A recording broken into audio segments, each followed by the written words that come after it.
ജർമ്മനിയിൽ ഒരു പെങ്കൊച്ചിനെ ലൈനടിക്കുന്ന ചെക്കൻ അവൻ്റെ ഇഷ്ടം അവളോട് പറയാൻ വേണ്ടി ചെയ്യുന്നൊരു സൂത്രമായത്.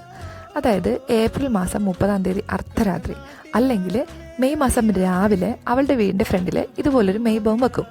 എന്ന് പറയുമ്പോൾ ഒരു മരത്തിൻ്റെ ജില്ലയിൽ കുറേ തോരണങ്ങളൊക്കെ കെട്ടിത്തൂക്കി അവളുടെ വീടിൻ്റെ ഫ്രണ്ടിൽ കൊണ്ട് വെക്കും. ചില ബിരുദന്മാർ ഇതിനകത്ത് അവരുടെ പേര് എഴുതിയിട്ടുണ്ടാവാം, ചിലർ പേരെഴുതാതെ മുങ്ങും. പിറ്റേ ദിവസം ഇത് കാണുന്ന പെങ്കൊച്ച് പേര് കാണുമ്പോൾ മനസ്സിലാവും ഒരു പക്ഷേ അവരുടെ റിലേഷൻഷിപ്പിലുണ്ടായിരുന്ന പയ്യനാവാം, മേ ബി പുതിയൊരാളാവാം. ഇനിയിപ്പോൾ പേരില്ല എങ്കിൽ അവൾ ആകെ സർപ്രൈസ്ഡ് ആവും, ആരോ ഒരാൾ എന്നെ പ്രണയിക്കുന്നുണ്ടെന്ന്. ഇനിയിപ്പോൾ ഈ തോരണത്തിൻ്റെ കളർ അനുസരിച്ച് പല ഡെഫിനേഷനും പറയുന്നുണ്ട്.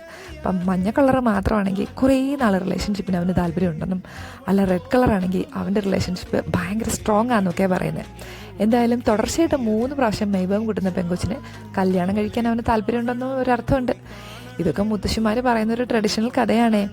എന്തായാലും ഞങ്ങളുടെ വീടിൻ്റെ പഞ്ചായത്തിൽ ഇതുവരെ ഇതുപോലൊരു സാധനം കാണാനുള്ള ഭാഗ്യം ഞങ്ങൾക്ക് ഉണ്ടായിട്ടില്ല.